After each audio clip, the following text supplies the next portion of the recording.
कभी नोटिस किया है कि किसी की वॉइस सुन के या किसी की स्मेल से ही अट्रैक्शन फील होने लगता है? और ये सिर्फ कोइंसिडेंस नहीं है, इसका डायरेक्ट कनेक्शन हमारे ब्रेन से होता है। सबसे पहले बात करते हैं वॉइस की।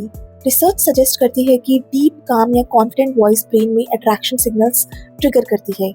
वॉइस से हम सबकॉन्शियसली दूसरे पर्सन की पर्सनालिटी ट्रेट जज करने लगते हैं, जैसे कि कॉन्फिडेंस, डोमिनेंस या वार्मथ। और जब ब्रेन को ये सिग्नल्स पॉजिटिव लगते हैं तो अट्रैक्शन नेचुरली इंक्रीज हो सकता है। अब बात करते हैं स्मेल की।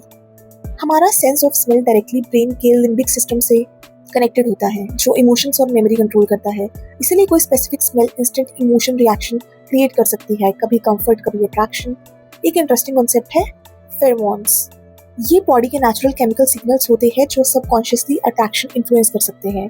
कुछ स्टडीज ये भी सजेस्ट करती है कि लोग उन लोगों की स्मेल को प्रेफर करते हैं जिनका इम्यून सिस्टम जेनेटिकली डिफरेंट होता है, क्योंकि ये इवोल्यूशनरी लेवल पर बेटर कंपैटिबिलिटी सिग्नल करता है। अब इम्पॉर्टेंट बात, ये अट्रैक्शन कॉन्शियस डिसीजन नहीं होता।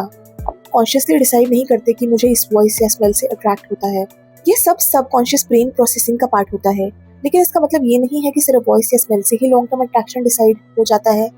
रियल कनेक्शन के लिए इमोशनल कंपैटिबिलिटी, ट्रस्ट और कम्युनिकेशन ज्यादा इंपॉर्टेंट होता है। तो फाइनल बात सिंपल है, वॉइस और स्मेल अट्रैक्शन को ट्रिगर कर सकती है क्योंकि ये डायरेक्टली ब्रेन के इमोशनल सेंटर को एक्टिवेट करती है। लेकिन लास्टिंग कनेक्शन सिर्फ सेंसेस से नहीं, अंडरस्टैंडिंग और बॉन्डिंग से बनता है। Follow for more such videos.